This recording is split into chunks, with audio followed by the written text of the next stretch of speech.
Hello everyone, I am Nate. I haven't made a video in a long time, so this will be my first in a while. Bear with me if I make any mistakes or if I stammer and stutter. I'm still learning how to use my editing software and it's difficult for me to sit down and make a video. Regardless, let's get on with the topic for this video right now. I'm going to be talking about firearms again, if you couldn't already tell from the title. The reason I'm going to talk about firearms again is they've been brought up in the media over and over as mass shootings become sort of the, I guess you can say, flavor of the last couple years for the media. And the gun debate in America seems to be on the rise. More and more people keep talking about it. My problem is no one seems to really know what they're talking about. So, on with the video.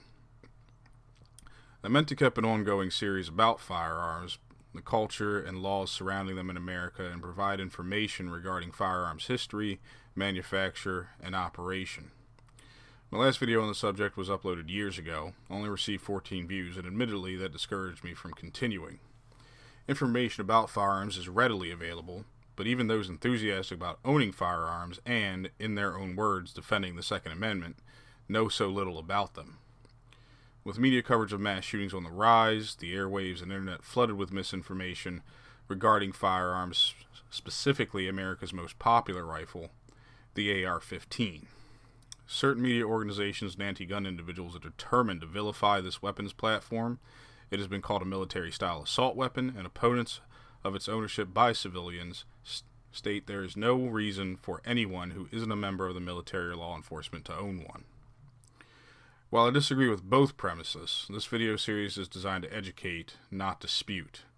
I will spare you all the history of the AR-15 except the specific points that are relevant to this topic, and instead debunk many of the misconceptions about this particular platform. First, the most common lie. AR stands for assault rifle. It is my personal opinion that no such thing exists, but that aside, this is objectively false. AR refers to Armalite, the original manufacturer of the AR-15. Armalite later sold the rights to Colt. Second, that the AR-15 and M16 are the same gun. They are not. It is true that the M16 and M4 platforms used by military and law enforcement are based on the AR-15 platform. The major difference being that these rifles are built specifically to mil-spec requirements almost without exception and have select fire capability by design. That is the ability to switch from semi-automatic fire, 1 round per trigger pull, to burst or fully automatic fire, multiple rounds per trigger pull. Third, that the AR-15 is a military-style firearm. If this were the case, then many firearms owned by civilians today would also fit into that category, including the seemingly benign bolt-action Remington 700. This rifle is most often used in long-distance target shooting and hunting by civilians. Fourth, that the accessories on an AR-15 make it deadlier. As I stated in my first video, no number of accessories on a firearm make it any better at killing.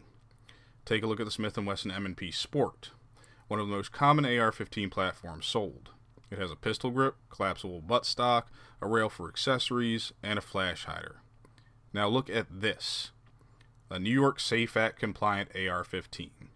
It lacks a flash hider and combines the pistol grip and stock into a single unit, resembling a more traditional rifle layout.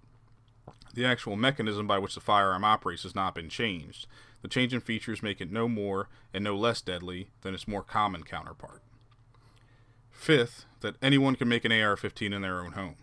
It is true that anyone can purchase an 80% lower, but without the proper knowledge and skill to mill it out to a completed lower receiver, you have a block of aluminum that is much more useful as a paperweight. Gunsmithing is not easy work, and like any job in machining requires years of training and experience. Not to mention you still need to purchase all the other parts that make a gun actually work. Sixth, that the AR-15 was designed specifically to kill.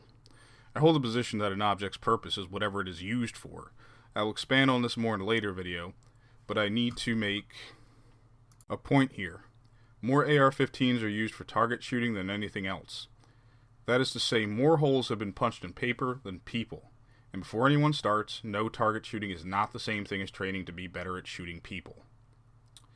That's all I have for now. If one person learned only one thing from this video, I'll honestly be satisfied.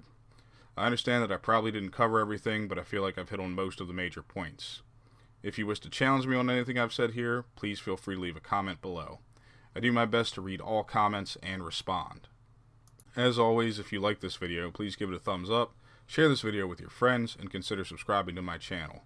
I'll be working on more content not specifically related to firearms in the future, but I do plan on continuing this series. I am Nate. Thanks for watching.